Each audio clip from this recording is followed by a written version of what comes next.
ರಾಜ್ಯದಲ್ಲಿ ಸಿಎಂ ಸಿದ್ದರಾಮಯ್ಯ ಅವರ ನೇತೃತ್ವದ ರಾಜ್ಯ ಸರ್ಕಾರ 1000 ದಿನ ಪೂರೈಸಿದೆ ಎಂದು ಸಂಭ್ರಮಿಸ್ತಾ ಇದೆ. ಆದರೆ ಈ 1000 ದಿನದಲ್ಲಿ ತನ್ನ ಸಾಧನೆ ಮತ್ತು ಅಭಿವೃದ್ಧಿ ಶೂನ್ಯ ಅನ್ನೋದನ್ನ ಕಾಂಗ್ರೆಸ್ ಮರೆತು ಬಿಟ್ಟಿದೆ. ಯಾವುದೋ ಒಂದು ಸಮುದಾಯದ ಮತ ಓಲೈಕೆಗಾಗಿ ಮಾಡುವ ಕಾಂಗ್ರೆಸ್ ಸರ್ಕಾರದ ಯೋಜನೆಗಳು ನಿಷ್ಪ್ರಯೋಜಕ, ಸಮರ್ಥ ಆಡಳಿತ ಮಾಡುತ್ತಿರೋದೇ ಪ್ರಶ್ನಾರ್ಹ ಎಂದು ಕೋಲಾರದ ಮಾಜಿ ಸಂಸದ ಮುನಿಸ್ವಾಮಿ ಹೇಳಿದರು. ದೇವನಹಳ್ಳಿ ಪಟ್ಟಣದ ಬಿಜೆಪಿ ಪಕ್ಷದ ಕಚೇರಿಯಲ್ಲಿ ನಡೆದ ಪತ್ರಿಕಾಗೋಷ್ಠಿಯಲ್ಲಿ ಮಾತನಾಡಿ, 1000 ದಿನಗಳ ಪಂಚ ಗ್ಯಾರಂಟಿ ಬಿಟ್ಟು ಯಾವುದೇ ಹೊಸ ಯೋಜನೆ ಘೋಷಿಸಿಲ್ಲ, ಅವುಗಳು ಸರಿಯಾಗಿ ಜನರನ್ನ ತಲುಪುತ್ತಿಲ್ಲ. ರಾಜ್ಯದಲ್ಲಿ ಅಭಿವೃದ್ಧಿ ಅನ್ನೋದು ಕನಸಿನ ಮಾತಾಗಿದೆ. ಬೆಲೆ ಏರಿಕೆಯೇ ಕಾಂಗ್ರೆಸ್ ಸರ್ಕಾರದ ಅತಿ ದೊಡ್ಡ ಸಾಧನೆಯಾಗಿದೆ. 1000 ದಿನಗಳಲ್ಲಿ ಅತ್ಯಂತ ನಿಷ್ಠೆ, ಬದ್ಧತೆ ಮತ್ತು ಕಾಯಿಕ ತತ್ವದಿಂದ ಮಾಡಿರುವ ಏಕೈಕ ಕಾರ್ಯ ಅಂದ್ರೆ ಭ್ರಷ್ಟಾಚಾರ, ಅಕ್ರಮ ಮಾತ್ರ ಅಂತ ಆರೋಪಿಸಿದ್ದಾರೆ.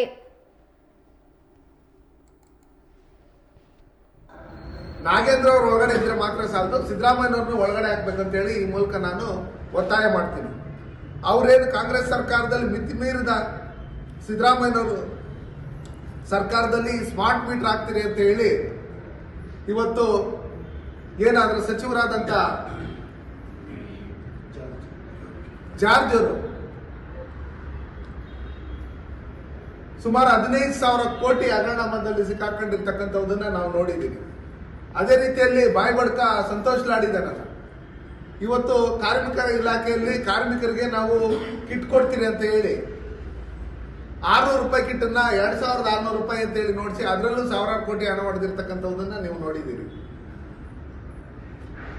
ನಮ್ಮಲ್ಲಿ ಈಗಾಗಲೇ 2-3 ದಿವಸಗಳ ಹಿಂದೆ ಏನು ಗುತ್ತಿಗೆದಾರರು ಇದ್ದಾರೆ, ನಮ್ಗೆ ಸುಮಾರು ಹತ್ತತ್ರ 30-32 ಸಾವಿರ ಕೋಟಿ ಬಾಕಿ ಇದೆ, ಬಿಲ್ ಕೊಡ್ಬೇಕು. ಇವರು ಕೇಳಿದ್ರೆ ಸುಮಾರು 60-65% ಕಮಿಷನ್ ಕೇಳ್ತಾರೆ ಅಂತ ಹೇಳ್ಬಿಟ್ಟು ಹೇಳಿ ಇವತ್ತು ಗುತ್ತಿಗೆದಾರರ ಆರೋಪ ಮಾಡಿರ್ತಕ್ಕಂಥದ್ದು ಮಾಧ್ಯಮಗಳ ಮುಂದೆ ಬಂದಿರತಕ್ಕಂಥದ್ದು ನಮ್ಮ ಕಣ್ಮುಂದೆ ಇದೆ.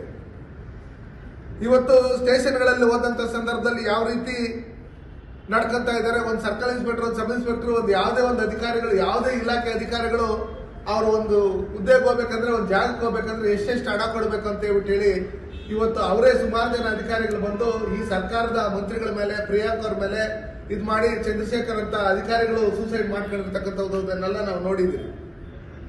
ಈಗೆಲ್ಲ ಇದು ಸಾಲು ಇವ್ರ ಮೇಲೆ ಆರೋಪಗಳು ಇನ್ನೊಂದು ಮತ್ತೊಂದು ಇರ್ತಕ್ಕಂಥ ಸಂದರ್ಭದಲ್ಲಿ ಇವರು ಯಾವ ಪುರುಷಾರ್ಥಕ್ಕೆ ಇವರು 1000 ದಿನಗಳು ನಮ್ಮ 1000 ಸಾಧನೆಗಳು ಅಂತೇಳಿ ಕಾರ್ಯಕ್ರಮ ಮಾಡ್ತಾ ಇದ್ದಾರೋ ನಮ್ಗಂತೂ ಗೊತ್ತಿಲ್ಲ.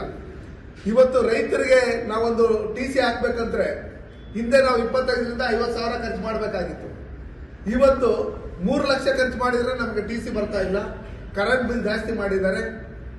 ಮತ್ತೆ ಜನನ ಮರಣ ಪ್ರಮಾಣ ಪತ್ರದಿಂದ ಹಿಡಿದು ಸ್ಟಾಂಪ್ ಡ್ಯೂಟಿಯಿಂದ ಹಿಡಿದು ಪ್ರತಿಯೊಂದನ್ನು ರೈಸ್ ಮಾಡಿ ಇವತ್ತು ಜನಗಳಿಗೆ ಹೊರೆ ಹಾಕಿರ್ತಕ್ಕಂಥದ್ದು.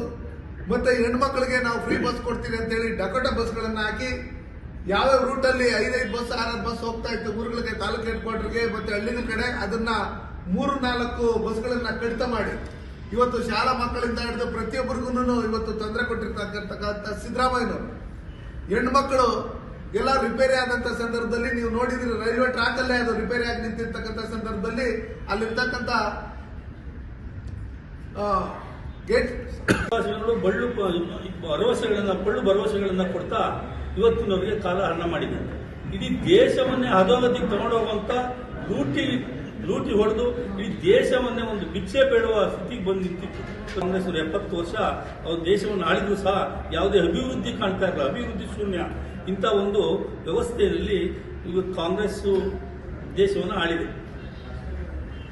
ದೇಶದಲ್ಲಿ ಯಾರು ಬಡಬಗ್ಗಿದ್ರು, ಯಾರು ದೀನದಲಿತರಿದ್ರು ಅವರನ್ನು ಉದ್ಧಾರ ಮಾಡುವಂತ ಯಾವುದೇ ಕೆಲಸವನ್ನು ಮಾಡದೆ, ಯಾವುದೋ ಒಂದು ಫ್ಯಾಮಿಲಿ ಹೆಸರಲ್ಲಿ ಒಂದೇ ಒಂದು ಕುಟುಂಬಕ್ಕೋಸ್ಕರ ಇಡೀ ದೇಶವನ್ನೇ ತ್ಯಾಗ ಮಾಡುವಂತ ಒಂದು ಪಕ್ಷ ಏನಾದ್ರು ಇದ್ರೆ ಅದು ಕಾಂಗ್ರೆಸ್ ಪಕ್ಷ.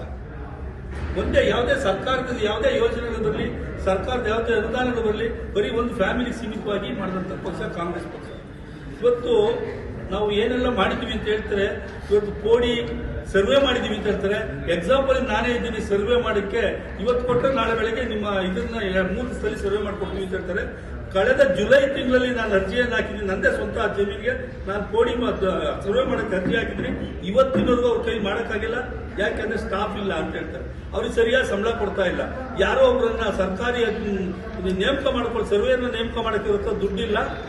ಅದಕ್ಕೆ ಏನ್ ಮಾಡ್ತಾರೆ, ಕಾಂಟ್ರಾಕ್ಟರ್ ಮುಖಾಂತರ ಇವರು ಸರ್ವೆ ಮಾಡಿಸ್ಕೊಳ್ತವ್ರೆ. ಆ ಒಂದು ಸರಿಯಾದ ರೀತಿಯಲ್ಲಿ ಕೆಲಸಕ್ಕೆ ಬರ್ತಾ ಇಲ್ಲ. ಅವ್ರಿಗೆ ಸರಿಯಾದ